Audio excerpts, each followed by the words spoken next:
हाय हाँ जी आप इधर आ जाइए, एक घंटे आ जाइए। चलिए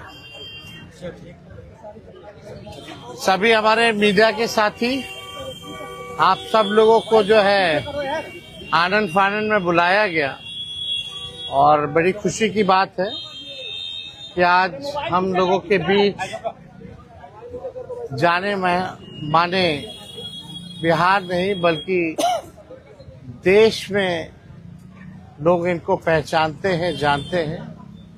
बड़े कलाकार हैं और बड़े कलाकार होने के साथ साथ एक बड़े अच्छे इंसान हैं और समाज सेवी भी हैं। तो आज आप सब लोगों को हम बताते हैं, प्रदेश अध्यक्ष जी के नेतृत्व में, अब्दुल बारी सिद्दीकी साहब जी के नेतृत्व में, पाटलिपुत्रा सांसद मिशा जी भी यहाँ हैं, लालू जी राष्ट्रीय अध्यक्ष जी से इन्होंने आशीर्वाद लिया है और ये आज पार्टी जो है ज्वाइन कर रहे हैं और साथ में हम लोगों की भाभी भी यहाँ उपस्थित है, ये भी पार्टी की सदस्यता जो है ले रहे हैं। और बाकी हम चाहेंगे कि खेसारी जी जो है आप लोगों के समक्ष जो है अपनी बात को रखें। सबसे पहले तो आप सबको दिल से धन्यवाद और ढेर सारी शुभकामना, और भैया को और हमारी दीदी को, अध्यक्ष साहब, हमारे अब्दुल बारी सिद्दीकी चाचा जी, तो सबका प्यार और हमारे सबसे हमारे अभी भी यहाँ हैं जो कि हम लोगों के बड़े भाई हैं, उन्हीं के जीजा हैं, तो हमारे भी जीजा ही हुए। और हमारे चाचा मैंने उनका प्यार मैं ही नहीं बल्कि शुरू से एक विचारधारा में रहा हूँ, मैं उस परिवार का हिस्सा रहा हूँ और कोशिश भी यही रहती है कि इस परिवार का हिस्सा बन के मैं जैसे उन्होंने पूरी दुनिया को एक करके हमारी ताकत बने, उसी तरह हम पूरी दुनिया को एक ताकत की तरफ ले जाएं और अपनी पावर, अपनी क्षमता से, अपने हुनर से, अपने विचारधारा से दुनिया को एक अलग दिशा दें।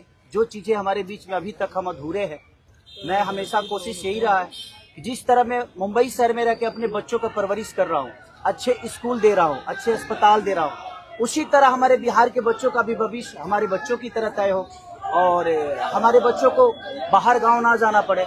और उस विचारधारा में हमेशा भैया आगे रहे हैं और आप लोगों ने 17 महीने में इनका कारनामा देख ही लिया था। तो एक बार बदलने की जरूरत है और उस बदलाव में मैं थोड़ा सा एक मेरा भी हिस्सा हो और मैं उस सरकार को बदलने में और एक अलग दिशा में ले जाने में और एक बेहतर सरकार बनाने में एक मेरा योगदान हो, उसी के लिए मैं भी जुड़ा हूँ भैया से। और आज से नहीं, आज तो मैं आप लोगों के सामने पब्लिकली हुआ, बट मैं हृदय से और दिल से हमेशा से मैं इस परिवार का हिस्सा रहा हूँ और हिस्सा ही नहीं बल्कि एक परिवार का बेटा भी हूँ। मैं एक छोटा बेटा की तरह हमेशा प्रयास रहा हूँ और चाचा का आशीर्वाद हमेशा मुझे मिला है, राबड़ी माता का आशीर्वाद मिला है, दीदी का मिला है, भैया का मिला है, बल्कि इस समाज के और इस परिवार से जो मुझे प्यार मिला है, शायद वो मुझे बाकी जगह मिले या ना मिले उससे मुझे कोई फर्क भी नहीं पड़ता। बट मैं हमेशा प्रयास करता हूँ कि एक बेहतर दिशा में जो चीजें चल रही है, आज आप सब लोग बदलाव चाहते हैं, मैं ही नहीं, मुझे लगता है कि पूरा बिहार बदलाव चाहता है और उस बदलाव में एक मेरा भी योगदान हो, इसीलिए इस बदलाव के साथ मैं भी जुड़ना है। देखिए एक मिनट, जैसा इन्होंने कहा कि कोई एमएलए मुख्यमंत्री और सरकार बनाने की बात नहीं है बल्कि हम लोगों को बिहार बनाने का काम करना है और हम लोग नए सोच के हैं, नया बिहार बनाना है। पढ़ाई, दवाई, कमाई, सिंचाई, सुनवाई और कार्रवाई वाली सरकार हो। एक ऐसा बिहार बनाए जो पलायन मुक्त हो, बेरोजगारी जो है जड़ से समाप्त हो, महंगाई गरीबी खत्म हो, कारखाने लगे, निवेश आए, उद्योग आए, शिक्षा चिकित्सा व्यवस्था जो है बेहतर हो। और मुझे बड़ी खुशी है कि हम सब लोग नौजवान मिलकर के, आप ये भी जानते होंगे, हम भी, हमारी तो लड़ाई रही है कि भाई बेरोजगारी को जड़ से समाप्त किया जाए। 17 महीने 5 लाख नौकरी दिया गया, 3.5 लाख नौकरी प्रक्रियाधीन कराया गया, 4.5 लाख नियोजित शिक्षकों को राजकीय कर्मी का दर्जा दिया गया। अब मेरा, हम लोगों का एक सपना है कि बिहार से बेरोजगारी खत्म हो और हमने जैसा आप सब लोगों के सामने कहा है कि हमारा संकल्प है, हमारा प्रण है और हमने लोगों से वादा किया है और हमने पहले भी कहा है, तेजस्वी की उम्र कच्ची हो सकती है पर जुबान पक्की है। जो कहा है वो किया है, जो कह रहे हैं वो करेंगे और हम सब लोग मिलकर के नया सरकार तो बनाएंगे ही बनाएंगे। और 14 नवंबर के बाद से हम आपको बता दें कि 20 दिनों के अंदर एक कानून बनाया जाएगा और वो कानून ये होगा जो हमने पहले भी कहा था, जिस परिवार में सरकारी नौकरी नहीं है बिहार में, उस परिवार को एक सरकारी नौकरी हम लोग दिलाने का काम करेंगे। ये हम लोगों का संकल्प है और इसको सरकार बनते ही 20 महीने में जो है हम लोग जो है पूरा करने का काम करेंगे। तो कोई सवाल है तो पूछ सकते हैं। जी, कल आपने कहा कि अभी तक चुनाव लड़ने की बात नहीं हुई है, हमारी पत्नी नहीं बोली है। क्या हुआ कि एक दिन में पत्नी मान गई और फिर आज आप मीडिया के सामने आकर कह रहे हैं मना रहे थे? नहीं, देखिए जहाँ तक बात है, मैं पत्नी को जितना समझता हूँ उतना ही ये भी मुझे समझती है। इनको भी पता है कि ये मेरे साथ छठ तो मना लेती है, बट बिहार की बहुत ऐसी औरतें हैं जो अपने पति के साथ छठ तक नहीं मना पाती है, दिवाली तक नहीं मना पाती है, होली तक नहीं खेल पाती है। तो मैंने इनसे बोला कि बिहार बदलाव की तरफ जा रहा है।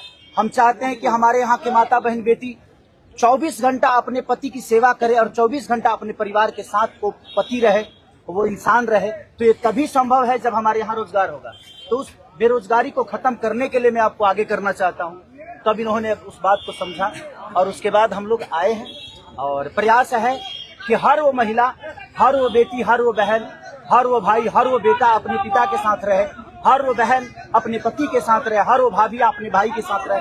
तो मेरी ये प्रयास है कि आजीवन जिस तरह बाकी शहरों में लोग अपने पति पत्नी के साथ, अपने परिवार के साथ, अपने माँ बाप के साथ रह के और खुशियों के त्योहार में रहते हैं, उसी तरह हमारा बिहार भी कोई जाए ना, गुजरात के लोग यहाँ आकर काम करे, कलकत्ता के लोग यहाँ आकर काम करे, दिल्ली के लोग यहाँ आकर रोजगार करे।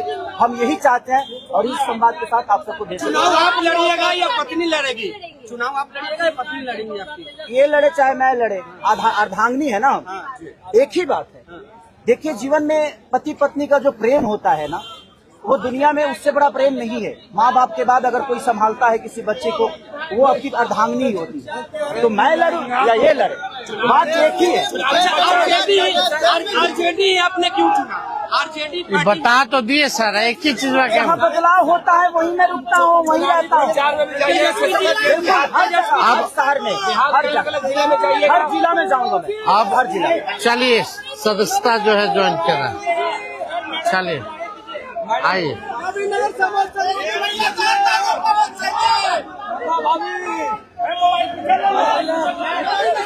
चलिए बहुत शुक्रिया, चलिए शुक्रिया।